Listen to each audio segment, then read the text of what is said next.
आप लोगों का स्वागत है पीसीएस हिंदी एकेडमी में। दोस्तों, आज मैं आप लोगों को कक्षा 10 की एनसीईआरटी का अध्याय नंबर 3 पढ़ाऊंगा। दोस्त, अध्याय का नाम है जल संसाधन। जैसा कि आप जानते हैं कि 3/4 धरातल पर जल से ढका हुआ है। दोस्त, 1% पृथ्वी है तो 3% जल है। कहने का मतलब 3/4 धरातल जल से ढका हुआ है, परंतु इनमें प्रयोग में लाने योग्य अलवणीय जल का अनुपात बहुत कम है। अलवणीय जल इन द सेंस दोस्तों, पीने योग्य पानी, जो मीठा जल।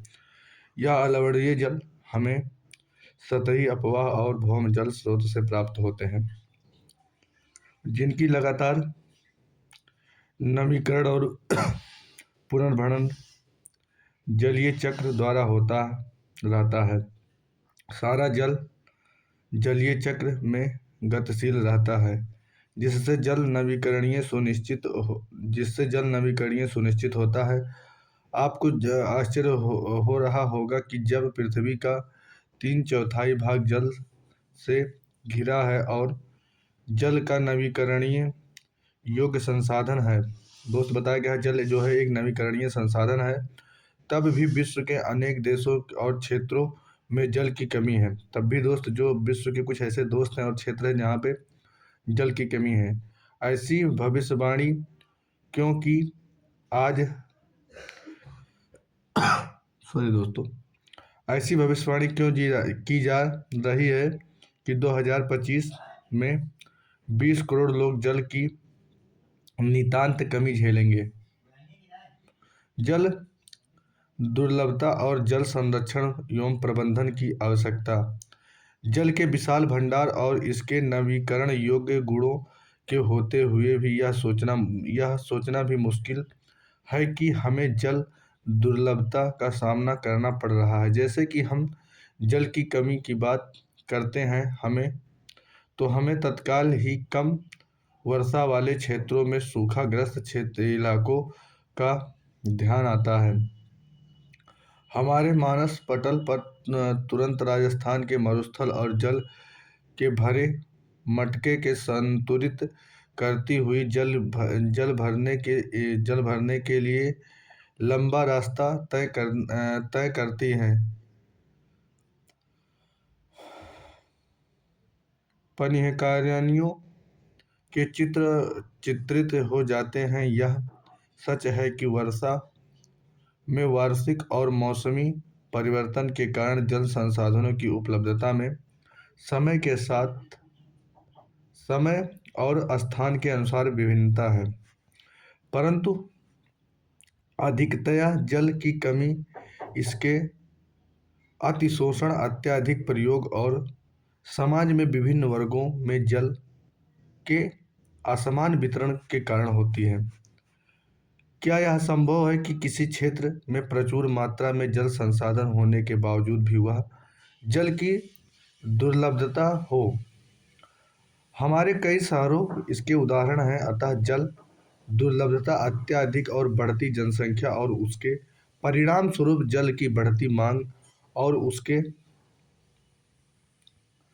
वितरण का परिणाम हो सकता है। जल अधिक जनसंख्या के लिए घरेलू उपयोग में ही नहीं बल्कि अधिक अनाज उगाने के लिए भी चाहिए। अतः अनाज का उत्पादन बढ़ाने के लिए जल संसाधनों का अतिशोषण करके ही संचित क्षेत्र बढ़ाया जा सकता है और शुष्क क्षेत्र में भी जल खेती की जा सकती है। एक मिनट दोस्तों बताया गया है और शुष्क क्षेत्रों में भी खेती की जा सकती है। सिंचित क्षेत्र में जल का सबसे ज़्यादा उपयोग होता है। शुष्क कृषि तकनीकी तथा सूखा प्रतिरोधी फसलों के विकास के द्वारा अब कृषि क्षेत्र में क्रांति लाने की आवश्यकता है। आपने टेलीविजन विज्ञापनों पर देखा होगा कि बहुत से किसानों के खेतों पर अपने निजी कुएं और नलकूप हैं। दोस्त, बताया गया है कि बहुत से ऐसे किसान हैं जिनके सिंचाई के साधन उनके खेतों में ही है। नलकूप हो गया, जिससे सिंचाई करके वे उत्पादन बढ़ा रहे हैं, परंतु आपने सोचा है कि इसका परिणाम क्या होगा? क्या हो सकता है? इसके कारण भौम जल स्तर नीचे गिर जाता है। दोस्त बताया गया, इससे वो अपनी उत्पादन तो बढ़ाते हैं, लेकिन जो भूमि का जल स्तर होता है वो नीचे गिर जाता है और लोगों के लिए जल की उपलब्धता में कमी हो सकती है और भोजन सुरक्षा खतरे भी बढ़ सकती हैं। दोस्तों, जो हम लोग के लिए पीने की जल का भी अभाव हो सकता है और भोजन सुरक्षा खतरे में पड़ सकती है। स्वतंत्रता के बाद भारत में तेजी से औद्योगिकरण और शहरीकरण हुआ है और विकास के अवसर प्राप्त हुए हैं। आजकल हर जगह बहुराष्ट्रीय कंपनियां बड़े औद्योगिक घरानों के रूप में फैली हुई हैं और उद्योगों की बढ़ती हुई संख्या के कारण पर्यावरणीय जल संसाधनों पर दबाव बढ़ रहा है। उद्योगों को अत्यधिक जल जल के अलावा दबाव बढ़ रहा है।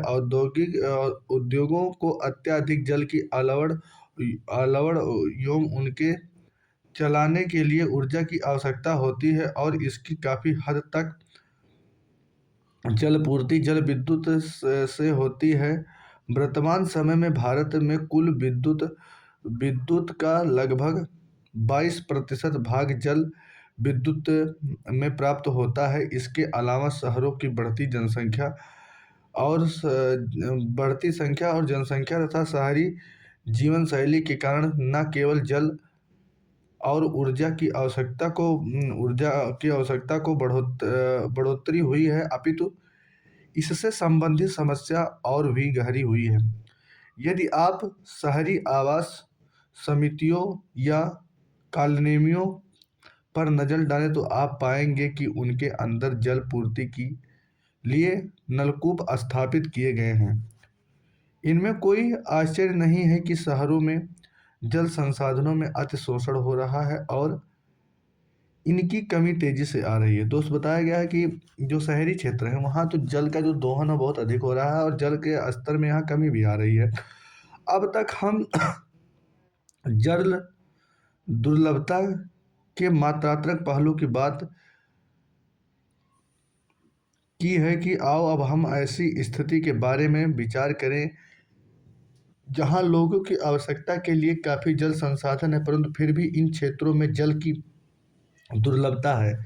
यह दुर्लभता जल की खराब गुणवत्ता के कारण हो सकती है। दोस्त, बताया गया कि ऐसे बहुत क्षेत्र हैं जहाँ पे जल तो बहुत अधिक है, लेकिन वो वहाँ के जो जल है उनकी गुणवत्ता बहुत खराब हो, पीने योग्य नहीं है, लोगों के उपयोग लाने योग्य नहीं है। पिछले कुछ वर्षों में यह चिंता का विषय बनता जा रहा है कि लोगों की आवश्यकता के लिए प्रचुर मात्रा में जल उपलब्ध होने के बावजूद भी यह घरेलू एवं औद्योगिक अपशिष्ट रसायनों, कीटनाशकों और कृषि में उपर्युक्त उर्वरकों द्वारा प्रदूषित है और मानव के उपयोग के लिए खतरनाक है। दोस्त, बताया गया कि जल तो उपलब्ध बहुत है, लेकिन ये कंपनी के द्वारा निकाले गए कचरे, कीटनाशक के कारण, अन्य उर्वरकों के कारण ये मानव के उपयोग योग्य नहीं है। आपने अनुभव किया होगा कि समय की मांग है कि अपने जल संसाधनों के संरक्षण और प्रबंधन करें, स्वयं के स्वास्थ्य संबंधी खतरों से बचाएं और खाद्यान्न सुरक्षा, अपनी आजीविका और उत्पादन क्रियाओं की निरंतरता को सुनिश्चित करें और हमें प्राकृतिक परितंत्रों के निम्नीकृत होने से बचाएं। जल संसाधनों के अतिशोषण और कुल प्रबंधन से इन संसाधनों का ह्रास हो सकता है। पारिस्थितिकी संकट की समस्या पैदा हो सकती है जिसका हमारे जीवन पर गंभीर प्रभाव हो सकता है। बहुउद्देशीय नदी परियोजना एवं समन्वित जल संसाधन प्रबंधन। हम जल के संरक्षण को प्रबंधन कैसे करें? पुरातत्व और वैज्ञानिक और ऐतिहासिक अभिलेखों के दस्तावेज बनाते हैं कि हमें प्राचीन काल में सिंचाई के लिए पत्थरों के मलबे में बांध, जलाशय अथवा झीलों के तटबंध और नहरों जैसे उत्कृष्ट जलीय कृतियां बनाई गई हैं और इनमें कोई आश्चर्य नहीं है कि हमें परिपाटी आधुनिक भारत में भी जारी रखी है और अधिकतर नदियों के बेसिनों में बांधे बनाए हैं। दोस्त, बताया गया है कि प्राचीन भारत में जलीय कृतियां ईसा के एक शताब्दी पहले इलाहाबाद के नज़दीक श्री बेंगरा में गंगा नदी की बाढ़ के जल को संरक्षित करने के लिए एक उत्कृष्ट जल संग्रह बनाया गया था।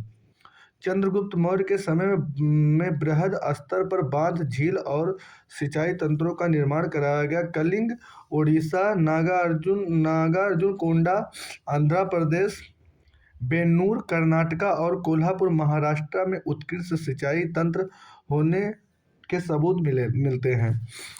अपने समय की सबसे बड़ी कृत्रिम झीलों में से एक भोपाल की झील 11वीं शताब्दी में बनाई गई है।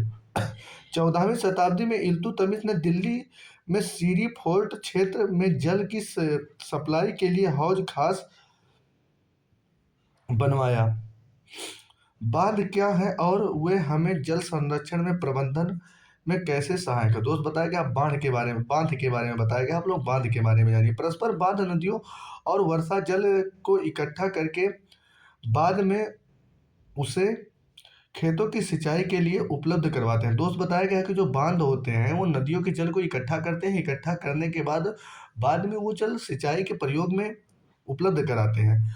आजकल बांध सिर्फ सिंचाई के लिए नहीं बनाए जाते, अपितु उनका उद्देश्य विद्युत उत्पादन, घरेलू और औद्योगिक उपयोग, जल आपूर्ति, बाढ़ नियंत्रण, मनोरंजन, आंतरिक नौचालन और मछली पालन में भी है। दोस्त बताया गया है कि वर्तमान समय में जो बांध बनाए जाते हैं उसका ये एक उद्देश्य सिर्फ सिंचाई के लिए नहीं है, उससे जल भी उस जल से विद्युत भी उत्पन्न किया जाता है, मनोरंजन के भी साधन होते हैं, नाव चलाने योग्य बनाया जाता है, मछलियों के पालन के लिए इत्यादि कई कार्यों से किए जाते हैं।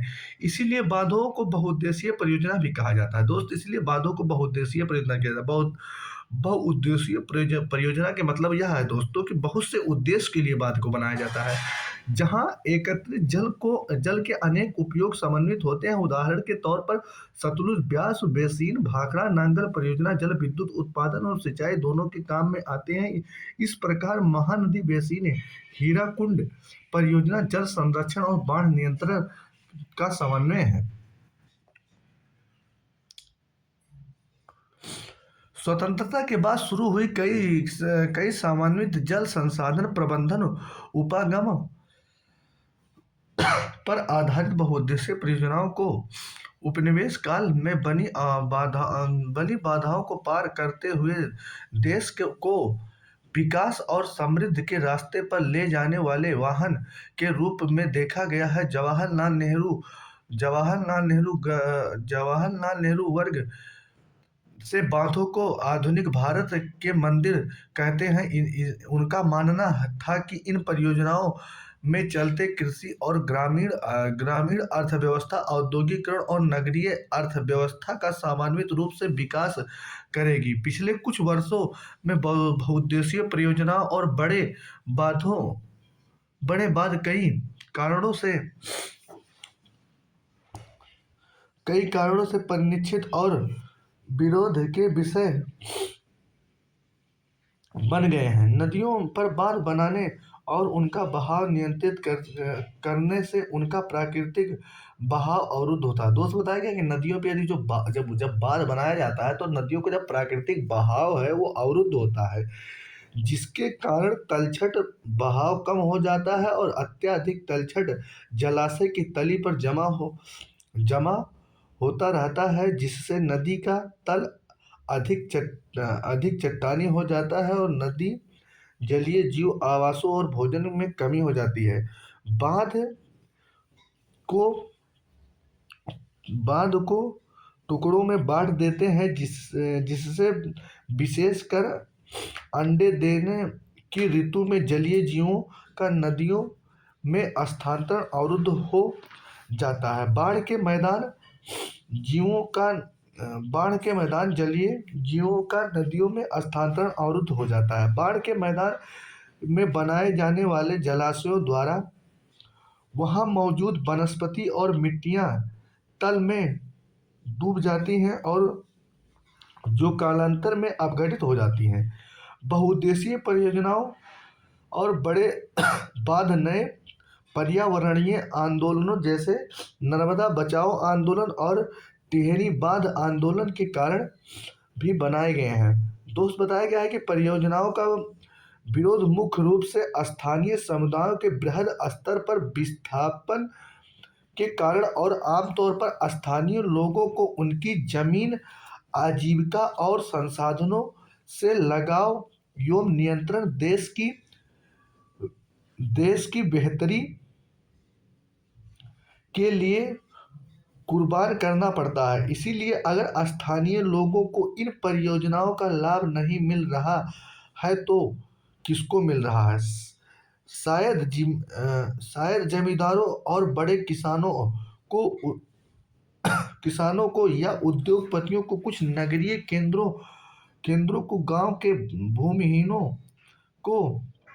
लीजिए, क्या ये वास्तव में ऐसी परियोजनाओं से लाभ उठाते हैं? सिंचाई ने कई क्षेत्रों में फसल प्रारूप परिवर्तित कर दिया है, जहां किसान जलगहन और वाणिज्य फसलों की ओर आकर्षित हो रहे हैं। इससे मृदाओं के लवणीकरण जैसे गंभीर पारिस्थितिकीय परिणाम हो सकती हैं। इसी दौरान इसने अमीर भूमिहीन मालिकों और गरीब भूमिहीन के सामाजिक दूरी बढ़ा दिया, सामाजिक परिदृश्य बदल दिया है। जैसा कि हम देख सकते हैं कि बांध उसी जल से अलग अलग उपयोग और लाभ चाहने वाले लोगों के बीच संघर्ष पैदा करते हैं। गुजरात में साबरमती बेसिन में सूखे सूखे के दौरान नगरीय क्षेत्रों में अत्यधिक जल आपूर्ति देने पर परेशान किसान उपद्रव पर उतारू हो गए हैं। उद्देश्य परियोजनाओं के लागत और लाभ के बंटवारे के लिए अंतरराष्ट्रीय झगड़े आमतौर पर होते जा रहे हैं। नदी परियोजनाओं पर उठी अधिकतर आपत्तियों उनके उद्देश्यों में विफल हो जाने से है। यह विडंबना है कि जो बांध बाढ़ नियंत्रण के लिए बनाए जाते हैं, उनके जलाशयों में तलछट जमा होने से बाढ़ आने का कारण बन जाता है। अत्यधिक वर्षा होने की दशा में तो बड़े बांध भी कई बार बाढ़ नियंत्रण में असफल रहते हैं। आपने पढ़ा होगा कि वर्ष 2006 में महाराष्ट्र, गुजरात में भारी वर्षा के दौरान बांधों के छोड़े गए जल की वजह से बाढ़ की स्थिति और भी विकट हो गई थी। इन बाढ़ों से न केवल जान माल का नुकसान अपितु बृहद स्तर पर मृदा अपरदन भी हुआ। दोस्त, बताया गया है कि जो 2006 में महाराष्ट्र और गुजरात में बाढ़ आया था, इससे सिर्फ लोगों का जान माल का खतरा नहीं हुआ, इससे जलाशय और मृदा का भी अपरदन हुआ। बांध के जलाशय पर तलछट जमा होने का अर्थ यह भी है कि तलछट से जो प्राकृतिक उर्वरक बाढ़ के मैदान तक नहीं पहुंच पाती, जिसके कारण वह भू निम्नीकरण की समस्या बढ़ती है। यह भी माना जाता है कि बहुउद्देशीय परियोजनाओं के कारण भूकंप आने की भी संभावना बढ़ जाती है। दोस्त, बड़े बड़े डैम और बड़े बड़े बांध बनाने के कारण भूकंप की भी समस्या उत्पन्न होती है और अत्यधिक जल के उपयोग एवं जल जनित बीमारियों, फसलों एवं कीटाणु जनित बीमारियों और प्रदूषण फैलाते हैं। वर्षा जल संग्रहण, बहुत से लोगों का मानना है कि बहुउद्देशीय परियोजनाओं का दोस्त, बताया गया है, बहुत से लोगों का यह मानना है कि जो बहुउद्देशीय परियोजनाओं के अलाभप्रद असर और उन पर उठे विवादों के चलते वर्षा जल संग्रहण तंत्र एवं इसके सामाजिक, आर्थिक और पारिस्थितिक तौर पर व्यवहार से विकल्प हो सकते हैं। प्राचीन भारत में उत्कृष्ट जलीय निर्माणों के साथ साथ जल संग्रहण ढांचे भी पाए जाते हैं। लोगों को वर्षा पद्धति और मृदा के गुणों के बारे में गहरा ज्ञान था। उन्होंने स्थानीय पारिस्थितिकीय परिस्थितियों और उनकी जल आवश्यकता अनुसार वर्षा जल, भौम जल, नदी जल और बाढ़ जल संग्रहण अनेक तरीके विकसित कर दिए गए थे। पहाड़ी एवं पर्वतीय क्षेत्रों में लोगों ने गुल अथवा कुल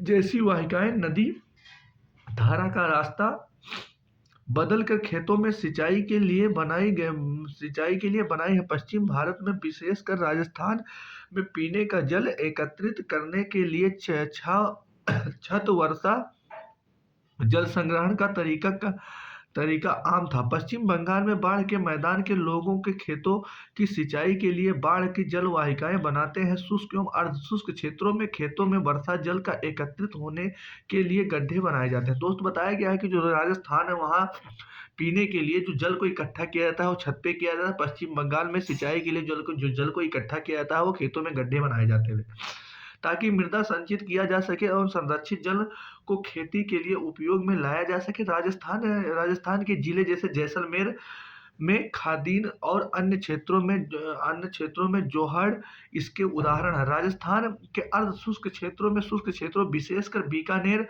फलोदी एवं बाड़मेर में लगभग हर घर में पीने की पानी संग्रहित करने के लिए भूमि टैंक अथवा टांका हुआ करते थे। इसका आकार एक बड़े कमरे जितना हो सकता था। फलोदी में एक घर में लगभग 6.1 लीटर गहरा 4.27 मीटर लंबा एवं 2.44 मीटर चौड़ा टांका था। यह टांका सुविकसित छत वर्षा जल संग्रहण तंत्र का